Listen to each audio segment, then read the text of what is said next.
Aqidatul Muslim karya Syekh Abi Abdurrahman Al-Riyani rahimahullah. Sampai pada apa ya? Saya mana kita? Saya mana itu? Halaman berapa? Ini berapa?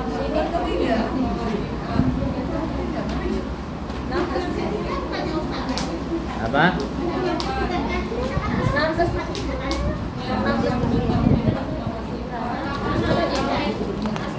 Tiga ya? Sekarang ketiga ya? Ya. Bagian yang ketiga, kumpulan yang ketiga. Kumpulan, semua kumpulan.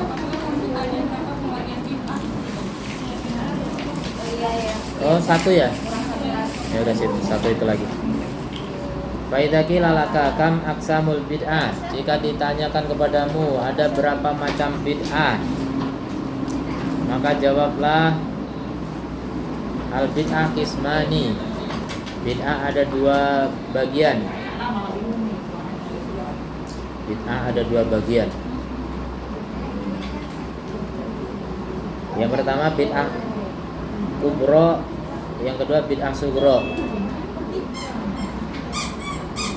Bid'ah kubro artinya bid'ah mukaffirah, bid'ah yang menyebabkan kekafiran, mengeluarkan pelakunya dari Islam. Seperti contohnya bid'ah wahdatul wujud, meyakini wujud itu cuma satu, Allah dan makhluk itu sama, satu kesatuan. Itu namanya wahdatul wujud. Dan itu bid'ah karena tidak diajarkan dalam Islam, tapi bid'ah yang sampai ke tingkat kekafiran. Contoh bid'ah kafir lagi, bid'ah Syiah ya. Orang Syiah yang hobinya mengkafirkan para sahabat. Mereka juga dikafirkan oleh para ulama, khususnya Rafidhah ya, Rafidhah. Kalau Syiah Zaidiyah, ulama ada yang tidak mengkafirkan.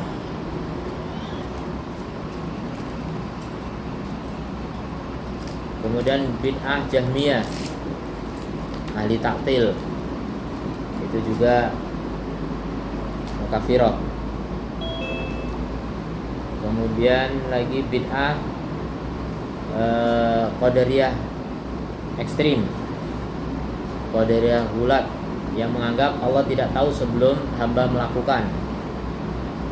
Allah tidak tahu sebelum hamba melakukan. Itu juga dikafirkan oleh para ulama karena meremehkan ilmu Allah. Kemudian bid'ah yang lain lagi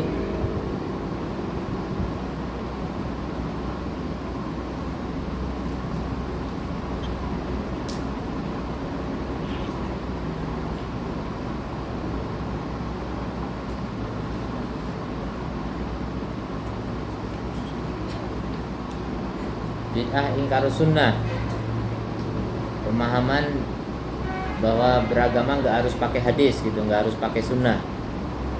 Bahkan mereka menganggap nggak perlu pakai sunnah, nggak usah. Ingkarus sunnah, ingkarus sunnah, mengingkari as-sunnah. Jadi as-sunnah ditolak, cuma pakai Quran doang. Itu juga kafir. Dan lain-lain, singkat DLL. Siapa tahu nggak tahu?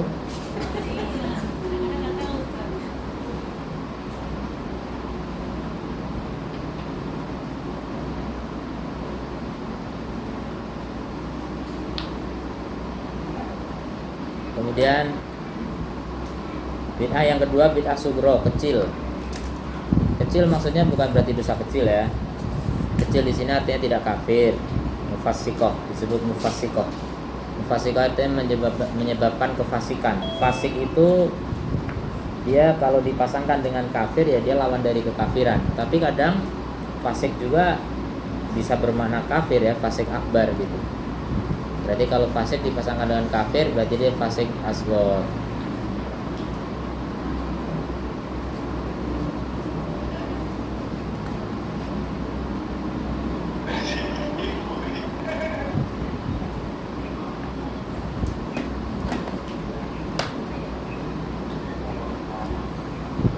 tidak mengeluarkan pelakunya dari Islam, seperti misalnya bid'ah Maulid Nabi. Bid'ah kalau di situ mengangkat suara dalam berzikir ketika mengiringi jenazah, itu bid'ah. Ya rata-rata bid'ah yang tidak mukaffirah ini bid'ah amaliyah ya. Bid'ah amaliyah itu rata-rata tidak menyebabkan kekafiran. Bid'ah zikir berjamaah, bid'ah tahlilan, bid'ah peringatan Isra Mi'raj, peringatan tahun baru Hijriah.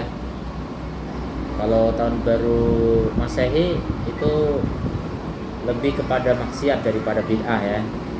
Karena kalau tahun baru Hijriah itu bid'ah, kenapa? Karena dihubungkan dengan agama. Kalau peringatan tahun baru Masehi kan nggak dikaitkan dengan agama, jadi dia maksiat. Jadi itu cara membedakan maksiat dengan bid'ah ya. Bid'ah itu sesuatu yang dikaitkan dengan agama. Kalau maksiat itu di luar agama, pelanggaran yang memang sudah ada larangan khusus dalam agama, itu namanya maksiat. Kalau bid'ah nggak ada larangan khusus. Bid'ah itu larangannya umum. Kullu bid'atin dolalah, udah gitu, umum. Masalah apa saja bid'ah ya Nabi nggak sebutkan, karena akan terjadi nanti, di zaman Nabi nggak ada. Tapi kalau maksiat itu Nabi udah sebutkan satu persatu. Emang ada tahun baru Nabi melarang tahun baru gitu secara khusus? Ada nggak? Saya bilang tadi katanya ada larangan khusus. Kok disebut maksiat? Ada larangan khususnya, yaitu apa? Larangan untuk meniru-niru orang kafir. Siapa yang tasabuh dengan orang kafir, maka dia sama dengan orang kafir.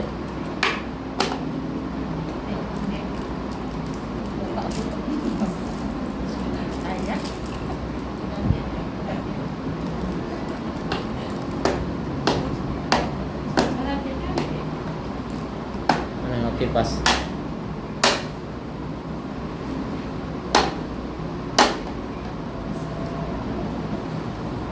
itu bid'ah ditinjau dari kafir atau tidaknya ada dua ya.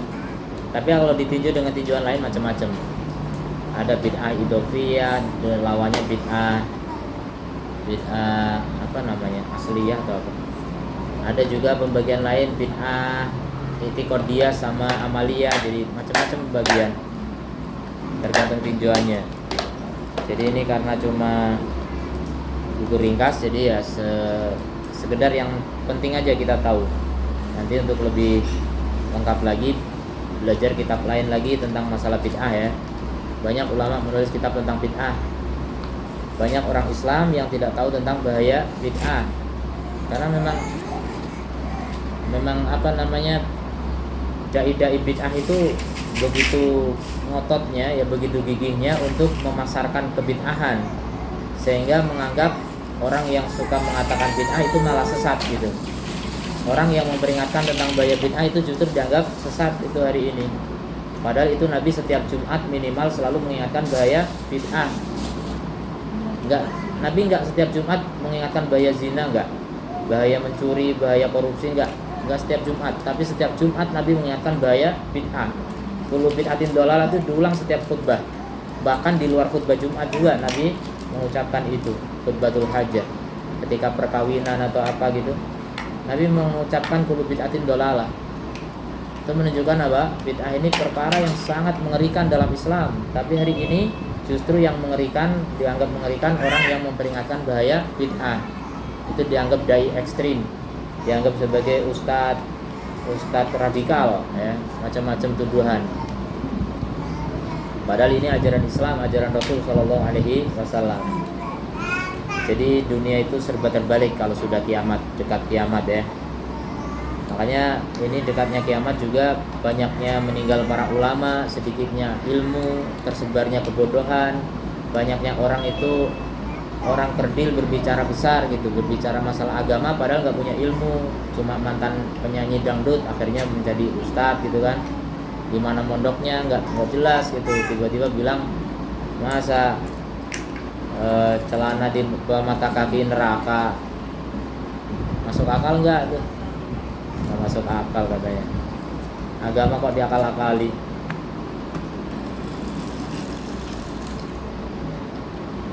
Kemudian kita lanjut ke rapat yang ketiga. Rapat kumpulan yang ketiga. Situ apa judulnya? Kumpulan kan? Kumpulan kan rapat.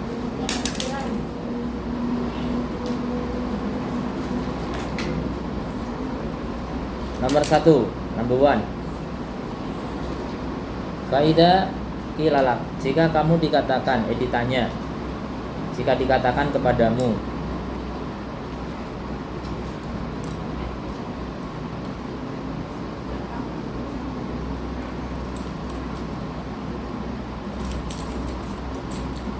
apa kandungan dari iman kepada Allah?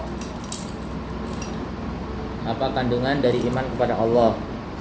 Atau boleh kalau saya namai ini disebut dengan rukun iman kepada Allah. Rukun iman kepada Allah. Jadi apa saja rukun iman kepada Allah? Artinya kan kalau rukun itu kalau tidak ada maka batal. Jadi orang mengimani Allah itu harus ada rukun imannya, ada rukunnya. Rukunnya harus ada semua. Satu hilang maka dia tidak dianggap beriman kepada Allah. Apa itu rukun iman kepada Allah? Ada 4 rukun, ada 4 perkara. Yang pertama, iman terhadap wujud Allah. Ini paling dasar ya. Tentang masalah iman kepada wujud Allah, orang ateis pun mengakui itu. Orang ateis yang bilang tidak ada Tuhan gitu. Ateis, tidak, teis Tuhan, tidak ada Tuhan. Sebenarnya mereka hanya punya definisi lain tentang Tuhan. Artinya tetap mereka mengetahui bahwa alam ini ada penciptanya. Ada yang mereka menganggap penciptanya alam itu sendiri. Nah berarti mereka menuhankan alam gitu. Tetap ada Tuhan. Jangan dikira nggak ada Tuhan gitu. Intinya kekuatan yang maha dahsyat, yang mencengangkan, itu semua diakui oleh semua makhluk. Fir'aun yang mengaku Tuhan pun mengakui kalau ada Tuhan sebenarnya. Itu karena kesombongan saja. Makanya sejatinya kalau masalah mengimani wujud Tuhan, semuanya mengakui. Yang nggak mengakui itu karena kesombongan saja. Kemudian adapun yang kedua, iman kepada rububiyah.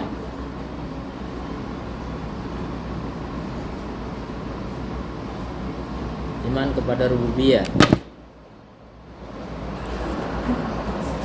Saya jatuh ya.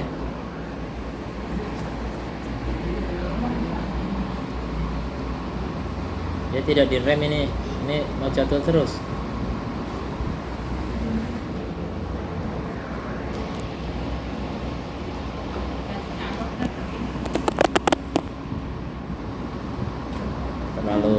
Terlalu begini.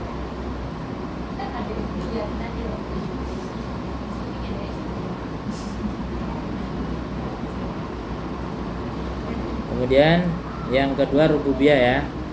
Nanti perinciannya di pertanyaan-pertanyaan berikutnya. Berikutnya iman kepada uluhiyah, dan yang keempat iman kepada asma wa sifat. Jadi banyak sekali kaum muslimin tidak memahami 4 rukun iman ini. 4 rukun iman kepada Allah.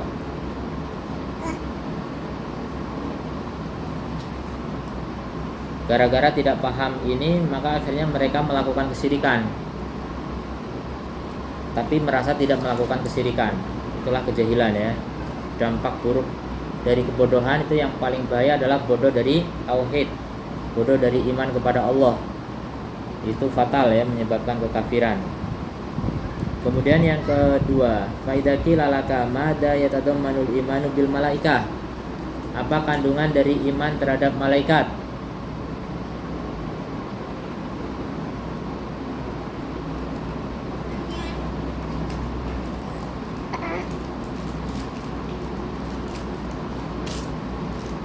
Iman kepada malaikat juga mengandung 4 rukun. Yang pertama, iman terhadap wujud mereka. Ya udah, jadi percaya kalau ada malaikat gitu.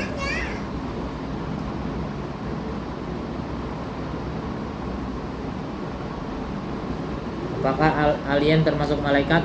Wallahu alam, nggak tahu kita.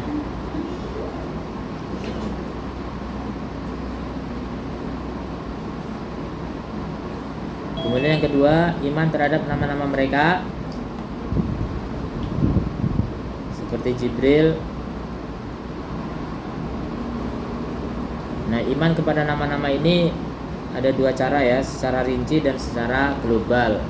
Secara rinci adalah yang memang kita tahu namanya, secara global yang kita nggak tahu namanya. Beriman secara global. Judulnya iman pada nama, tapi nggak tahu nama gimana. Ya tahu ada wujudnya, tapi kita nggak tahu namanya siapa satu persatu. Misalnya Allah punya malaikat Sayyahun yang berkeliling di muka bumi. Namanya Sayyahun, tapi satu persatunya namanya siapa nggak tahu. Mereka banyak. Kemudian juga ada malaikat yang silih berganti menjaga manusia. Pergilirannya itu ganti shiftnya setiap subuh sama asar. Nah itu kan banyak sekali, tapi nggak tahu kita namanya. Jadi secara global. Kemudian yang ketiga, iman terhadap sifat-sifat mereka. Ini juga ada yang rinci untuk per malaikat, ada juga yang global ya. Sifatnya Jibril misalnya punya 600 sayap. Malaikat yang lain wallahu alam nggak tahu. Tidak sama semua malaikat.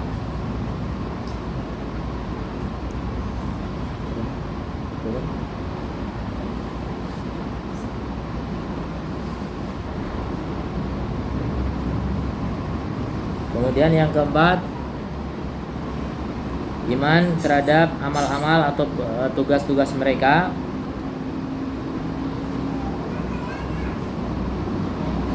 Yang mereka ditugasi oleh Allah.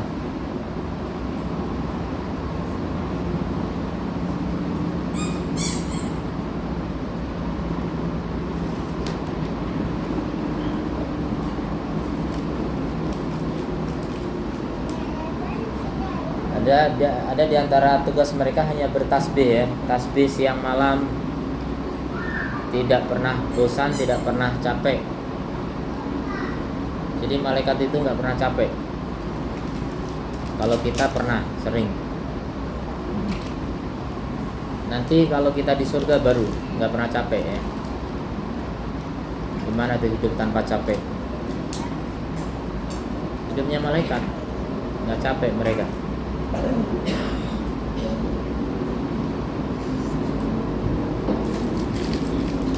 Makanya kalau ada manusia bisa beribadah terus kayak nggak pernah capek, itu lebih hebat daripada malaikat. Karena manusia sebenarnya ada watak capek, ada tabiat capek. Ternyata bisa seperti malaikat, maka lebih hebat daripada malaikat.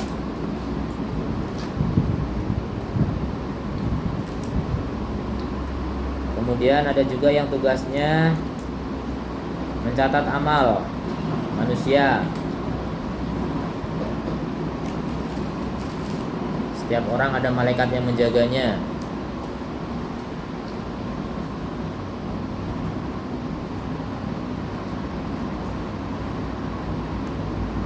Kemudian ada juga malaikat yang tugasnya menurunkan wahyu, Jibril.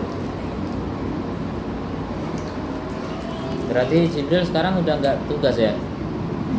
Wallahu a'lam. Mungkin ada tugas lain. Di antara tugas Jibril juga memikul ars. Dia juga memikul ars.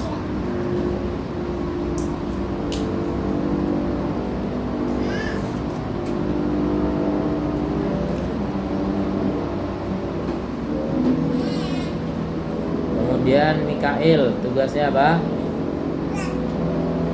Mengatur hujan dan menumbuhkan tanaman.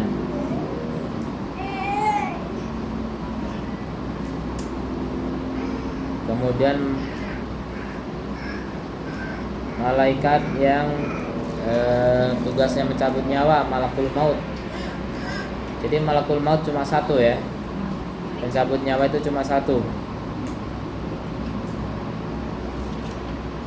Walaupun ribuan nyawa melayang sekaligus, satu malaikat bisa menangani semua.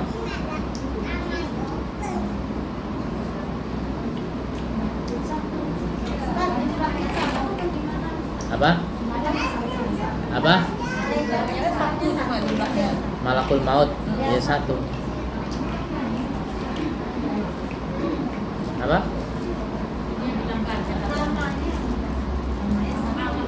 Malakul malaku itu kan jamak. Malaku justru itu enggak, malaikat yang jamak. Makanya orang menyebut malaikat Jibril itu salah. Kan bukan namanya yang satu. Bukan. Memang satu. Malakul maut satu. Malak itu satu artinya. Makanya orang menyebut malaikat Jibril itu salah, itu bahasa Indonesia. Kalau bahasa Arab nggak ada dibilang malaikat Jibril, nggak ada. Jibril aja. Karena malaikat itu artinya jamak, malaikat itu banyak. Dan nggak ada istilah malaikat maut, nggak ada. Adanya malakul maut, cuma satu. Kalau yang mengiringi orang mau mati banyak, sejauh mata memandang malaikat semua. Jadi orang kalau sekarat hampir didatangi oleh malakul maut, itu udah didatangi malaikat semua, banyak sekali, nggak tahu malak apa itu, malaikat apa nggak tahu, nggak disebut namanya. Jadi mereka yang akan siap menampung ruhnya nanti. Jadi setelah dicabut oleh malakul maut akan diambil langsung oleh malaikat lain. Malakul maut nggak lama-lama megang ruh. Itu sejauh mata memandang malaikat semua. Orang yang sekarat udah melihat malaikat tuh. Tapi bukan malakul maut nanti baru datang belakangan. Nah pas datang cabut nyawa.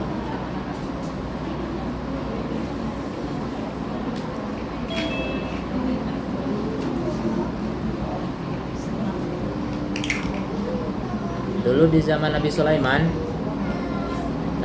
itu pernah, kan kerajaan Nabi Sulaiman tuh kerajaan yang paling hebat ya di antara manusia, enggak. Itu doanya Nabi Sulaiman, minta kerajaan yang tidak diberikan kepada seorang pun setelahnya, sampai menguasai alam jin, alam semua alam dikuasai, sampai malaikat pun hadir di kerajaannya Nabi Sulaiman, termasuk malakul maut datang. Kemudian menatap dengan tatapan yang tajam kepada perdana menterinya Nabi Sulaiman, patihnya lah. Patih itu apa ya? Panglima.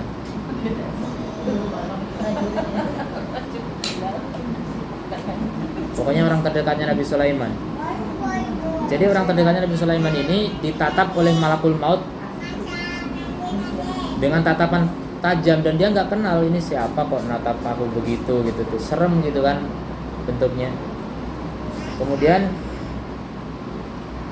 setelah pergi malakul maut itu, panglimanya Nabi Sulaiman ini bilang, siapa itu tadi kok begitu natap kepadaku? Itu malakul maut. Serem banget, berarti aku mau mati kali ya. Kata orang itu, kalau gitu saya tolong dilemparkan ke negeri yang jauh. Nabi Sulaiman punya tentara angin juga, diterbangkan oleh angin sampai ke puncak gunung di India. Sampai di sana ada malakul maut, tinggal dijemput.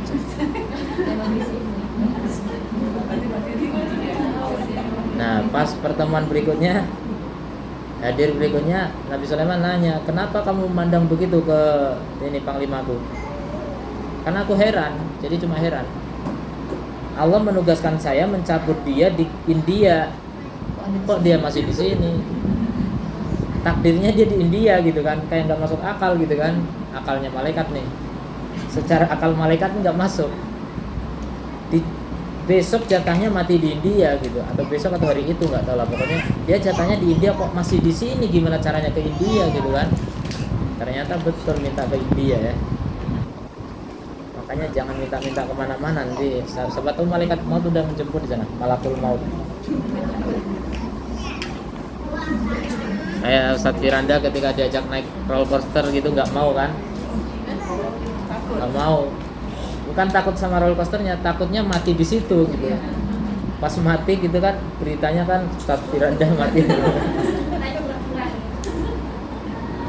Kayaknya matinya nggak gentle gitu kan.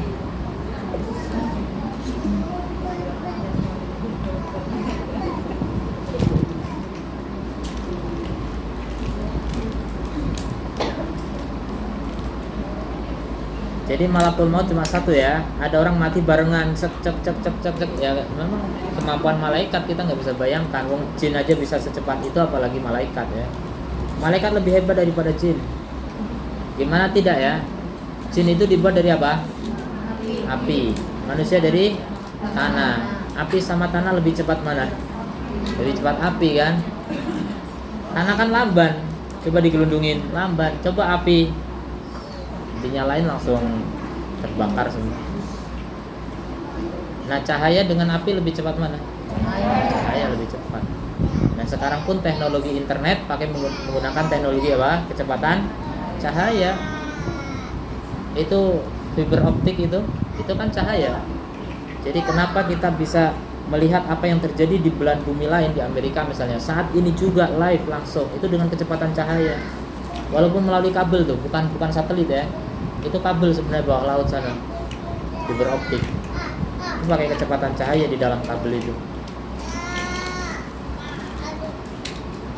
Makanya malaikat dibuat dari cahaya, tentu sangat cepat kan. Cahaya itu sendiri gitu.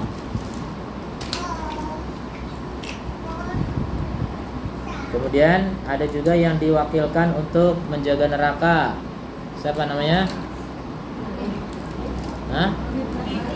Malik.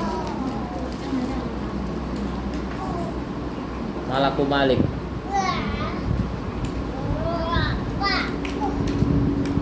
Dan lain-lain. Ada juga Malaku Ridwan, penjaga surga. Boleh nggak ngasih nama anak dengan nama malaikat? Boleh nggak? Makro kata ulama ya. Kata ulama hukumnya makro. Apalagi anak dikasih nama Malakul Maut gitu.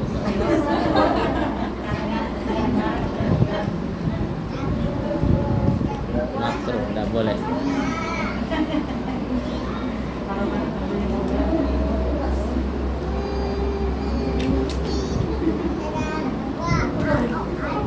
Tarik.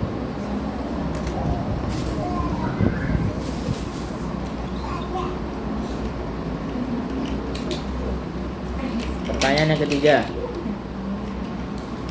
Fadakila lakama yatadammanul iman bil kutub. Apa kandungan iman terhadap kitab-kitab? Iman pada kitab mengandung 4 perkara juga. Yang pertama, beriman bahwasanya dia itu diturunkan dari sisi Allah dengan benar. Jadi benar-benar diturunkan dari sisi Allah gitu. Diturunkan bukan diciptakan ya, diturunkan dari Allah, itu firman Allah. Allah yang bicara, Allah bilang, bukan Allah menciptakan suara.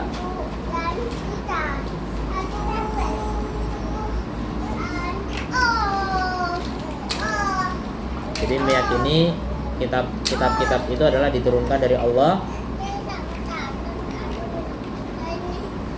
dan harus meyakini semuanya ya. Siapa mengingkari salah satunya, itu sama dengan mengingkari semuanya, kafir.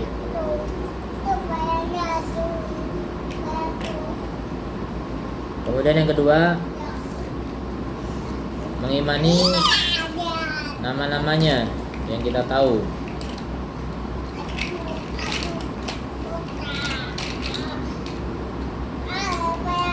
Nama-nama yang kita tahu secara rinci dan yang tidak kita tahu secara global.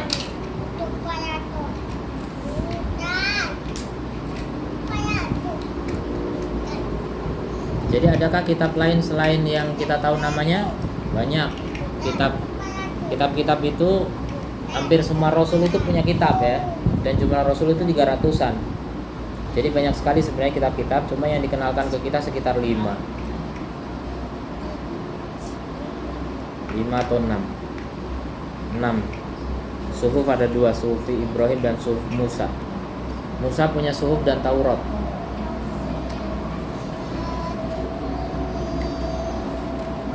Kemudian yang ketiga,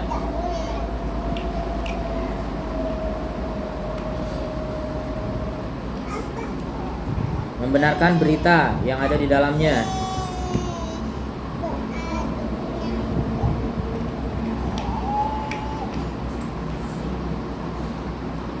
Membenarkan berita yang ada di dalamnya selama kitab itu belum dirubah ya. Taurat, Injil kalau masih ada dan masih asli ya kita benarkan. Tapi kalau sudah berubah ya kita ragukan. Kita nggak bisa memastikan. Cuma yang sekarang pasti bisa dipastikan kebenarannya hanya Al-Quran ya. Kita mengimani semua berita yang ada dalam Al-Quran.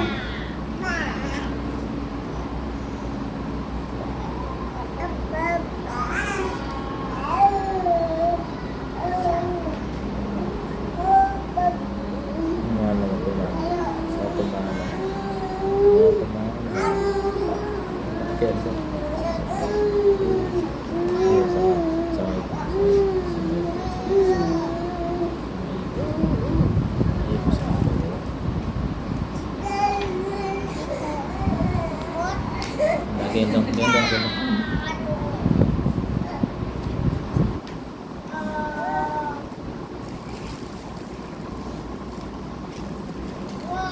Yang ketiga, yang keempat,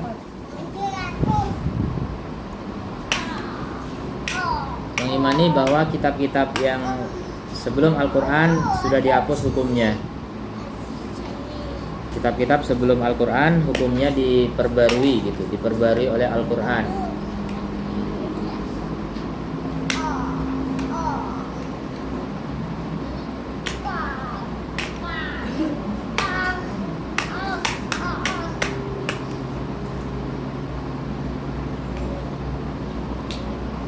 Allah berfirman dalam Al-Maidah ayat 48, wa anzalna ilaikal kitab, dan kami turunkan kepadamu Alkitab,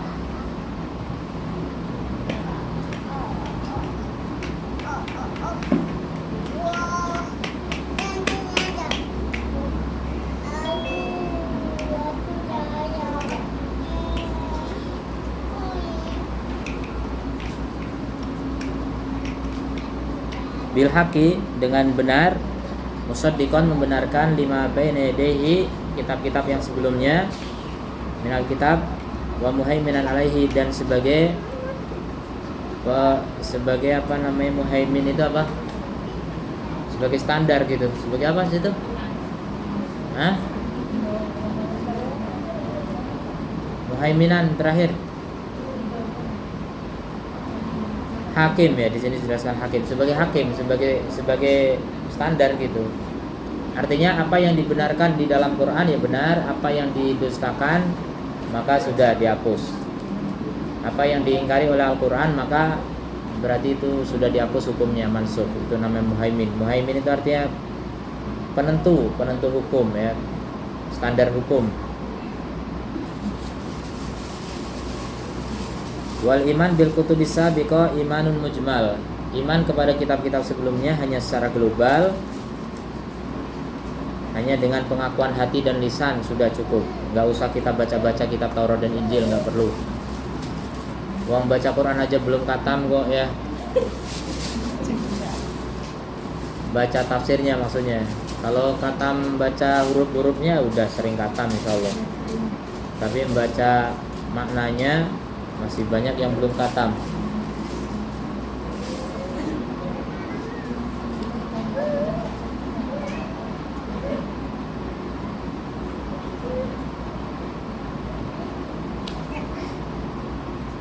Jadi iman kepada kitab sebelumnya itu hanya iman secara global. Adapun iman yang rinci adalah iman kepada Al-Quran. Jadi iman kepada Al-Quran itu iman secara rinci. Jadi satu persatu, huruf per huruf bahkan. Satu huruf dalam Quran yang disepakati keberadaannya nggak boleh diingkari. Ali bin Abi Thalib mengatakan, siapa mengingkari satu huruf dari Al-Quran yang disepakati keberadaannya maka dia telah kafir. Ada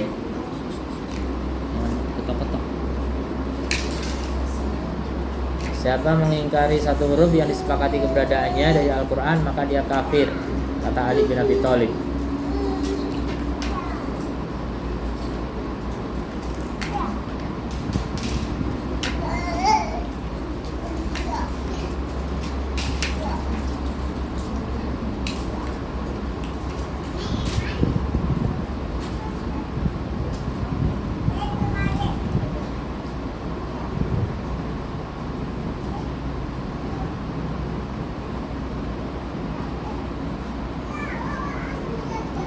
Jadi iman secara rinci gimana caranya? Yaitu dengan mengakui dari dalam hati dan lisan.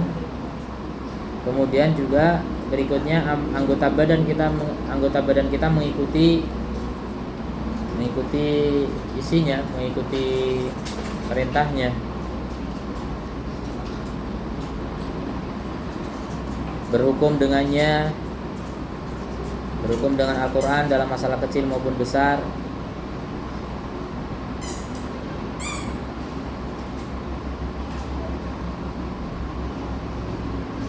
Dan meyakini bahwa Al-Quran itu diturunkan bukan makhluk, dari Allah bermula dan kembali kepada Allah nanti di akhirat, di akhir zaman. Di akhir zaman akan kembali kepada Allah ya. Jadi Quran itu nanti akan terhapus dari mushaf dan terhapus dari hafalan dada manusia. Nanti di akhir zaman orang yang dulu hafal Quran, dia tiba-tiba nggak hafal apapun dari Al-Quran, Al-Fatihah pun nggak hafal lagi. Itu kalau udah deket kiamat nanti. Mau baca di mushaf, mushafnya hilang, lembaran tulisannya hilang, kertasnya masih.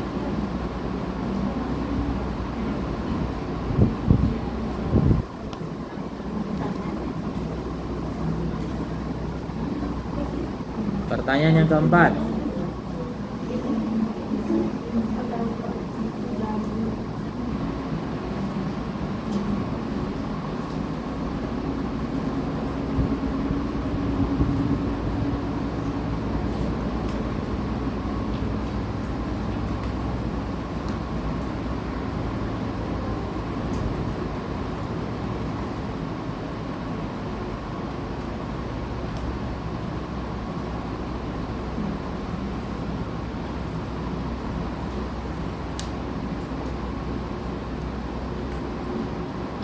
apa kandungan dari iman kepada para rasul?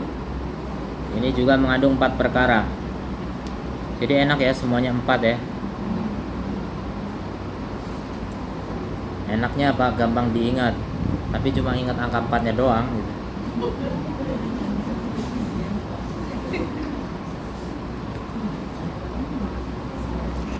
Kalau 15, satunya 3 kan jadi repot gitu kan. Kalau 4 semua kan udah. Ada berapa kandungan iman kepada Rasul? 4 gitu. Apa saja? Allahu a'lam.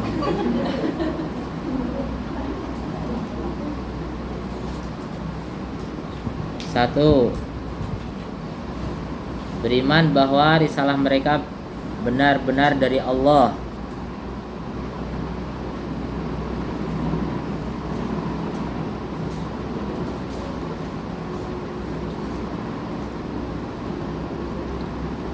Maka siapa yang mengingkari salah satu dari risalah tersebut, maka dia sama dengan kafir terhadap semuanya. Jadi rasul-rasul itu disebut rasul karena membawa risalah. Risalah itu surat bahasa kita ya. Mereka membawa surat dari Allah untuk kita. Harus diyakini semua itu risalah dari Allah, benar-benar dari Allah, bukan karangan. Dan harus diimani semuanya. Mengingkari salah satu dari rasul sama dengan kafir terhadap semuanya. Apa dalilnya kalau mengingkari satu rasul sama dengan kafir kepada semuanya? Dalilnya surat Asy-Syu'ara ayat 105. Allah berfirman, kadzabat qaumun Nuhinil mursalin. Kaumnya Nuh telah mendustakan para rasul semuanya. Padahal Nuh rasul pertama. Gimana bisa disebut mendustakan semua rasul? Rasul kan nggak ada. Karena mereka mendustakan siapa? Mendustakan Nuh. Mendustakan satu Nuh, satu rasul saja sama dengan mendustakan semua rasul. Berarti orang Yahud, orang Nasara itu kafir karena apa? Mendustakan Nabi Muhammad SAW. Walaupun beriman dengan seluruh rasul sebelumnya, tapi rasul terakhir saja diingkari, kafir terhadap semua. Gak ada gunanya kalian beriman kepada Musa atau Isa.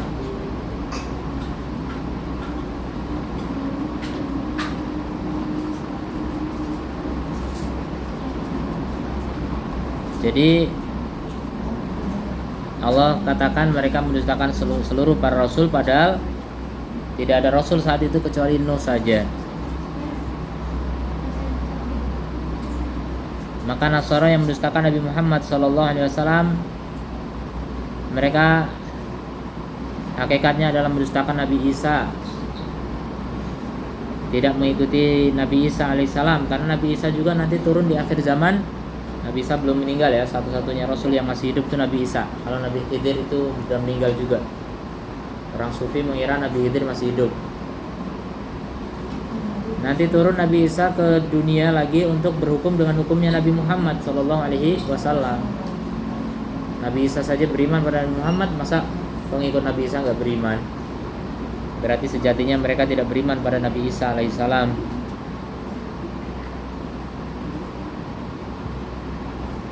La siyama qad basyarahum bi Muhammad. Apalagi memang Nabi Isa sudah memberi kabar gembira tentang datangnya Nabi Muhammad sallallahu alaihi wasallam.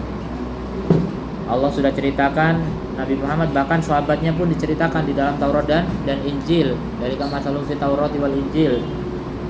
Itu sifat-sifat mereka dalam Taurat dan Injil.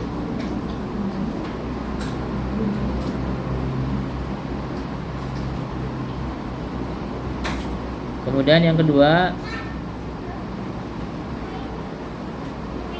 mengimani yang kita tahu namanya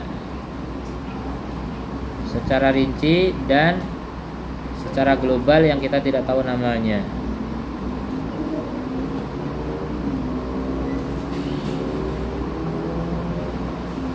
Di antara mereka ada yang ulul azmi, Muhammad, Ibrahim, Musa, Isa, Nuh. Ini urut berdasarkan kemuliaan ya, bukan berdasarkan waktu. Kalau berdasarkan waktu itu nimim, Nuh, Ibrahim, Musa, Isa, Muhammad. Tapi kalau kemuliaan dari Muhammad, Ibrahim, Musa, Isa, dan Nuh. Cuma ulama khilaf, apakah Nuh atau Isa yang paling bawah.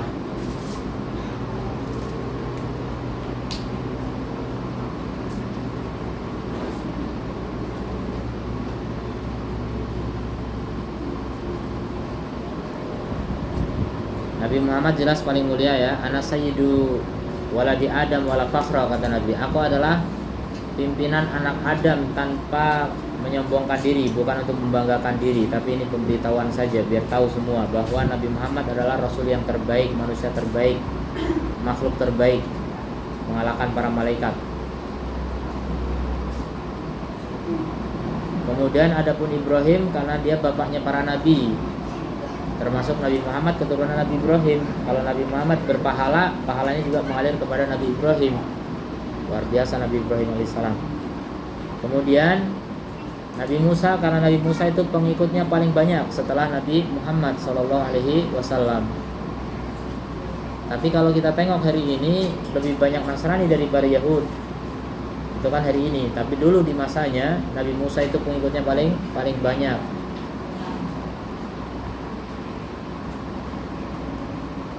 Kemudian antara Isa dengan Nuh ini beda pendapat di kalangan ulama mana yang lebih mulia. Di sini diurutkan Isa dulu, mungkin karena Isa juga pengikutnya banyak. Sementara Nabi Nuh pengikutnya cuma 50-an orang, dakwah selama 950 tahun. Tapi Nabi Nuh lebih istimewa, kenapa? Walaupun begitu-begitu aja pengikutnya, tapi sabarnya luar biasa. Sehingga dijadikan contoh teladan untuk bersabar. Allah katakan dalam Al-Quran, fasbir kama sabara ulul azmi minar rusul. Bersabarlah sebagaimana sabarnya ulul azmi dari para rasul. Jadi kita disuruh sabar seperti sabarnya Nabi Nuh alaihissalam, yang luar biasa sabarnya berdakwah tanpa pengikut kecuali segelintir orang. 1 tahun pun kalau dapat 1 pengikut itu bisa 950 pengikut gitu. Setahun belum tentu dapat pengikut. Masya Allah. Saya nggak sampai setahun dan banyak pengikut.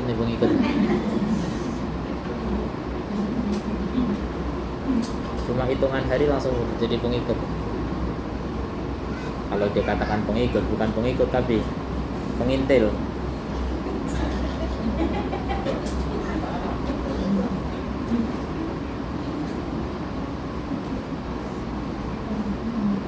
Kemudian adapun yang kita tidak tahu namanya, maka kita imani secara global. Allah menyatakan dalam surat Ghafir ayat 78, ini bukti kalau ada rasul yang tidak disebutkan nama.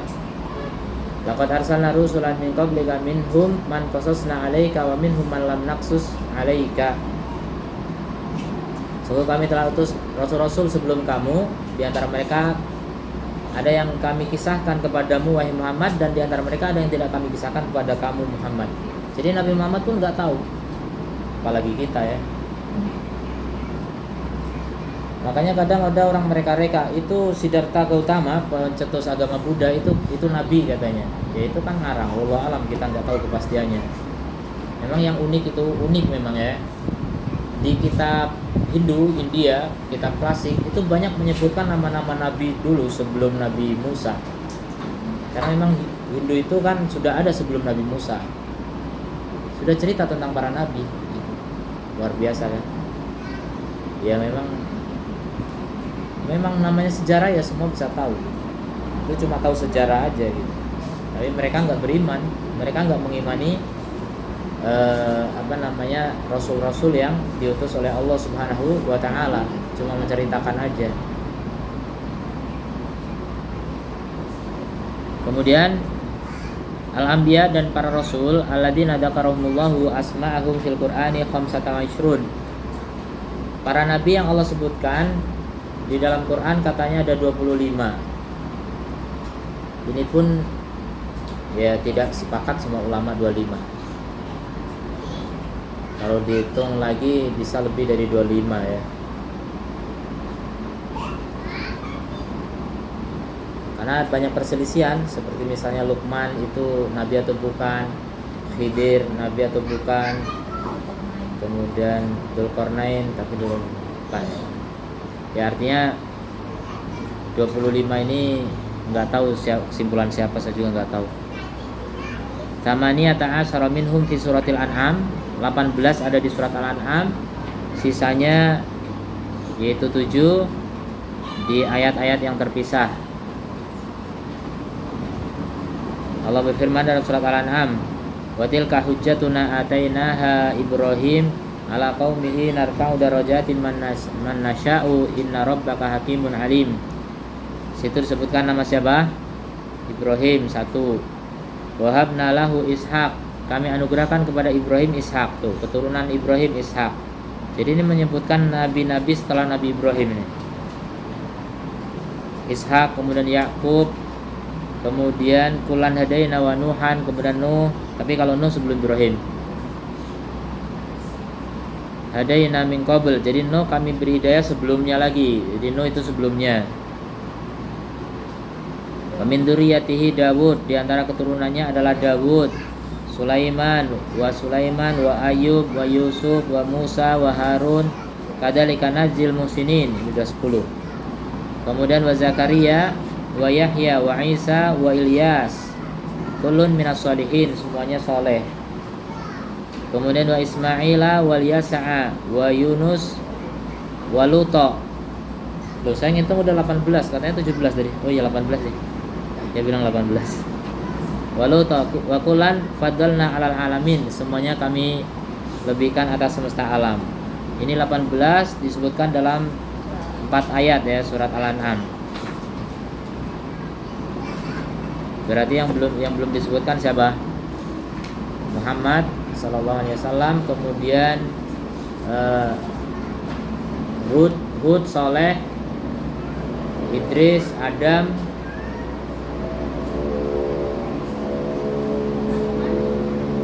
siapa lagi? Kemudian hadmun ala kulli di taklifi ma'rifah, wajib atas setiap orang yang mukallaf untuk mengetahui bi anbiya'i ala tafsili qad ulimu, mengetahui para nabi yang secara rinci telah diketahui. Fitilka hujjatuna minhum samaniyah, pada ayat tilka hujjatuna itu yang mereka jumlahnya ada 8 min ba'di asyri, setelah 10 18. Wa yabqa sab'ah, dan sisanya adalah 7. Wahum, mereka adalah Idris, Hud, Syuaib, Saleh, kada Dzulkifli, Adam, bil Mukhtari qad khutimu, dengan Al-Mukhtar ditutup. Al-Mukhtar Muhammad sallallahu alaihi wasallam. Itu 25 nabi dan rasul.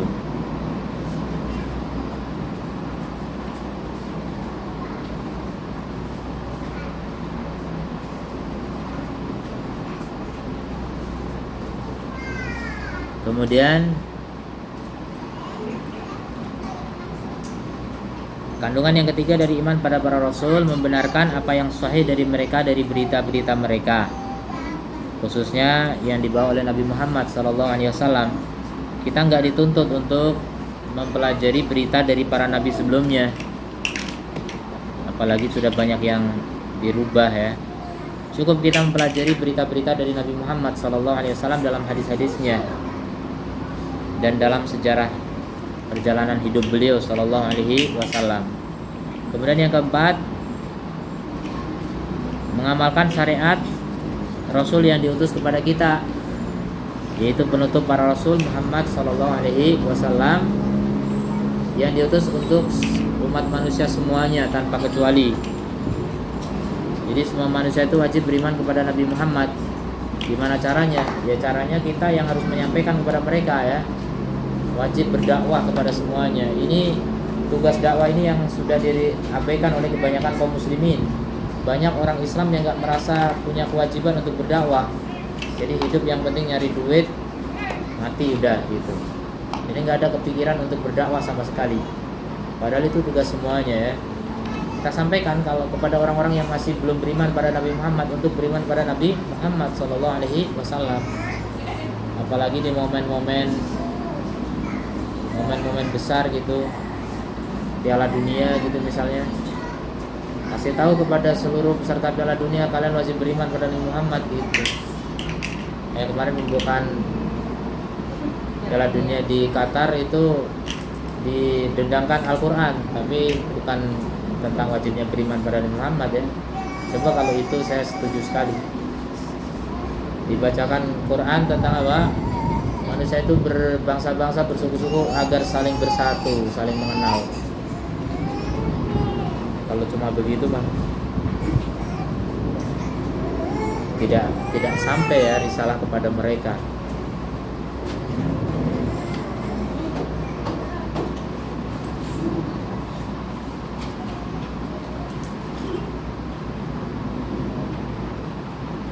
Kemudian yang kelima, pertanyaan kelima atau tanya jawab.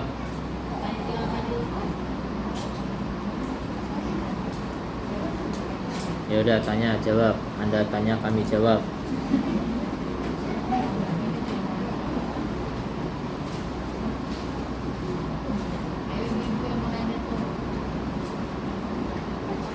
Jadi kalau misalnya cucunya soleh itu neneknya dapat pahala jatuh. Kalau neneknya solehah, Enggak cucu. ya kalau neneknya solehah dapat.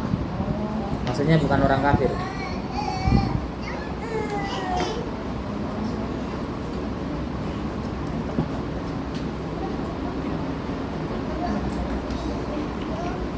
Kalau nggak soleh juga dapat.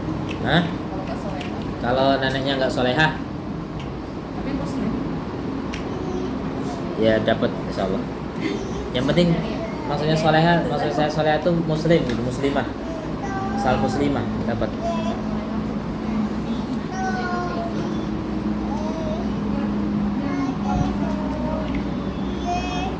Ada suara kan? Oh saya. Apa?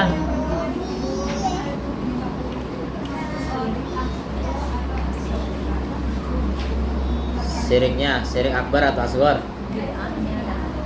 Oh, berdoa di kuburan. Iya, bid'ah. Asalnya dia bid'ah. Tapi bid'ah yang dia syirik, bid'ah yang syirik.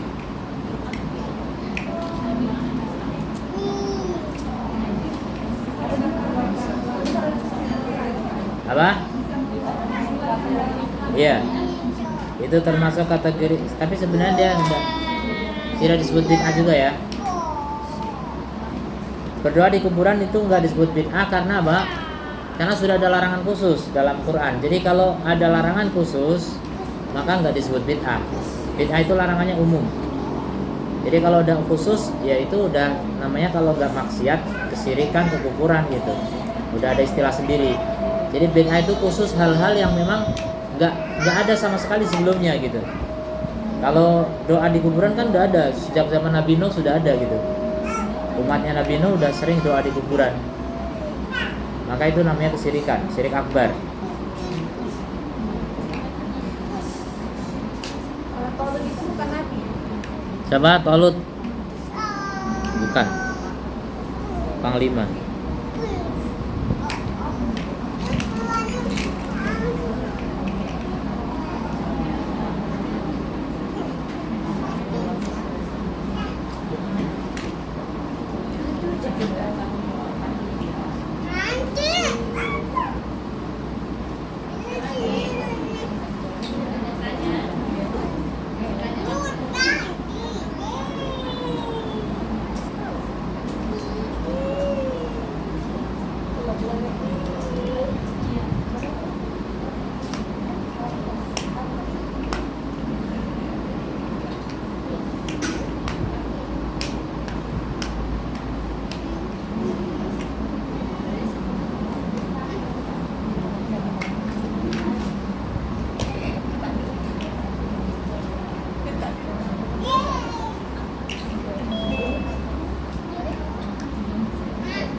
Mana katanya nanya?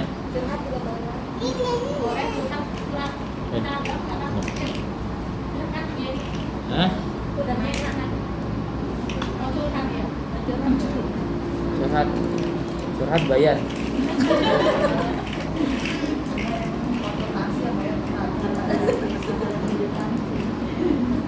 Nggak ada akikah lagi? Belum ada pendaftaran nanti belum lagi nantinya belum.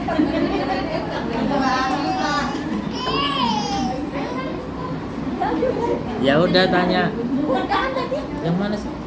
Apa sih? Kalau ada yang mau curhat ini silakan. Loh katanya kamu.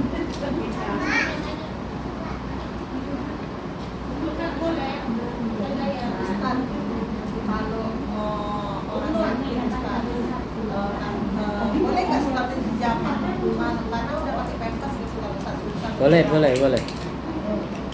Boleh, sholat di jamaah itu boleh. Jamaah itu nggak berkaitan dengan safar ya. Ya, kalau sakit. Jamaah itu berkaitan dengan masyakoh, kerepotan. Berarti boleh kalau sakit jamak sholatnya. Boleh. Atau kalau mau lebih aman dalam arti nggak harus menjamak, itu boleh dengan menjamak suri namanya. Jamak suri itu artinya sholat di waktunya masing-masing tapi berdekatan. Jadi sholat asar jam 3 lewat 5 menit, sholat duhur 3 lewat 5 menit, nanti asar 3 lewat 10 menit udah asar gitu. Jadi seperti berdekatan. Tapi itu tidak jamak. Jamak bentuknya suri itu gambarnya jamak, tapi hakikatnya sendiri-sendiri di waktunya masing-masing. Qashar tidak. Qashar itu untuk musafir.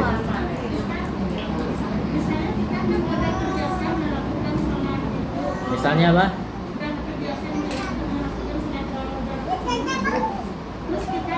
2 rakaat sebelum duhur. Subuh. Terus? Ya. Jadi kita langsung subuh Tergantung matahari udah sampai mana, tanya dulu. Saya kalau sholat qobliyah, kamu udah terbit apa belum gitu. Kalau kamu belum terbit, hah? Antara apa? Ya lihat aja jam. Sekarang itu semua udah canggih ya. Kalau zaman dulu harus neropong dulu gitu. Sekarang udah ada jam dan kita tahu jadwal. Kapan terbit kan tahu. Terbit sekarang jam 5 lewat 45. 5.45 atau 5.50. Jadi 5.50 itu udah terbit.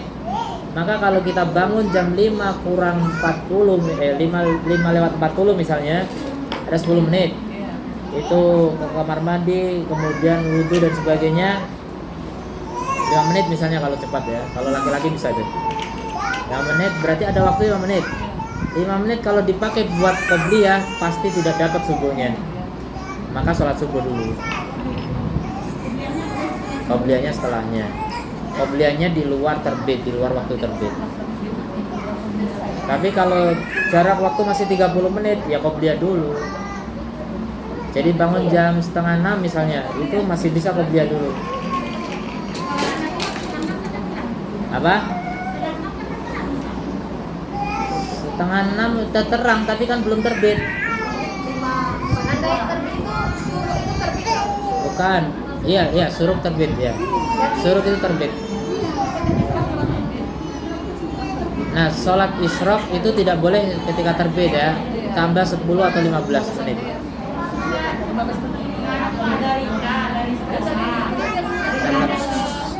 Perintahnya tuh ke apa ya, jembatan 6 gitu Ustaz. Ya. Nah itu anak-anak itu disuruh sholat di jamaah. Itu gimana hukumnya Ustaz? Padahal kan belum safar itu masih belum 80 kilo. Itu masih belum jelas dari tadi ya. Jadi jamak itu tidak ada kaitannya dengan safar. Berarti kalau ada kegiatan kayak gitu boleh ya Ustaz? Boleh. Boleh. Kosor atau enggak? Kalau dia tinggalnya di Batam Center ke jembatan 6 itu udah boleh kosor juga. Nggak boleh ya? Ya. Tapi kalau tinggalnya di Barelang enggak, belum. Kayaknya belum. Yang kemarin di Bon, anak-anaknya disuruh di jamaah dari pesantren itu kan harus 80 kilo di jamaah itu. Nah, jamak itu nggak ada kaitannya dengan safar. Tadi kan sakit udah nanya. Itu yang tadi sakit, kalau ini ikhlas. Ya itu kan saya bilang. Kan karena jamak nggak berkaitan dengan safar. Belum paham kata-kata itu. Jadi sakit atau repot, misalnya ya, pengantin udah diriasnya kapan? Diriasnya sebelum duhur, berarti kan dia nggak sempat sholat duhur. Ya udah nanti dijamak dengan asar sholatnya boleh, nggak masalah.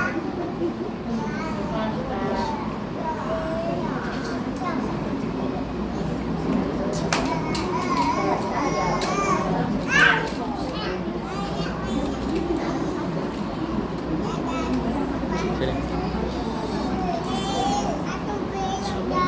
Terus ya, mau kemana? Ustaz, tentang yang sholat qobliyah sesudah matahari terbit itu niatnya ini apa? Niatnya kodok. Oh, kodok. Berarti sunat fajar itu bisa dikodok ya? Semua sholat bisa dikodok. Semua sholat sunnah bisa dikodok. Hah? Witir dikodok tapi genap. Gak benar. Ya. Kodoknya tapi nggak boleh ganjil. Saat buka gitu kan. Di waktu duha, tapi niatnya kodok. Pada witir.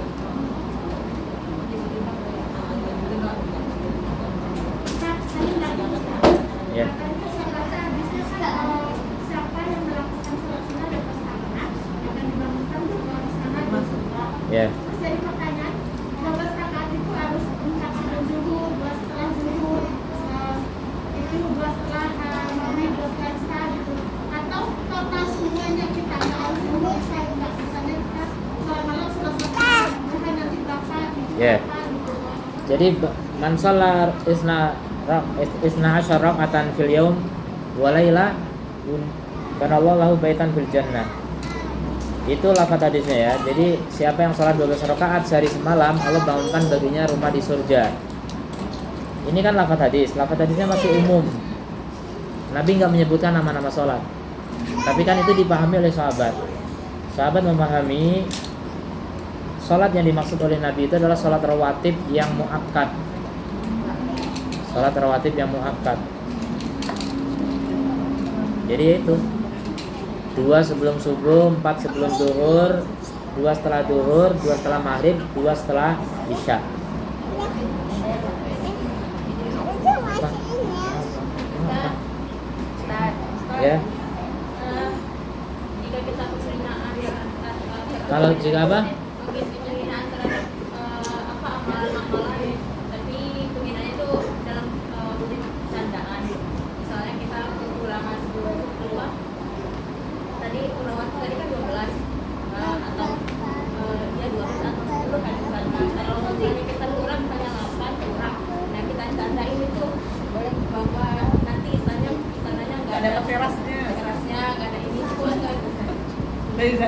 Enggak boleh. Tidak boleh canda begitu, enggak boleh. Sama seperti orang yang bercanda gini. Siapa yang puasa Arafah diampuni dosanya setahun sebelumnya sama setahun setelahnya. Kalau gitu saya puasanya setengah hari aja biar diampuni setahun aja katanya.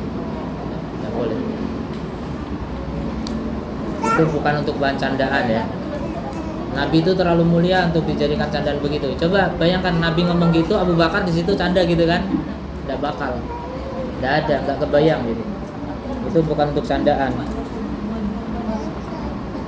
Kalau nggak sampai 12 gimana? Saya baru 2 sebelum zuhur sama 2 setelah zuhur aja Ustaz.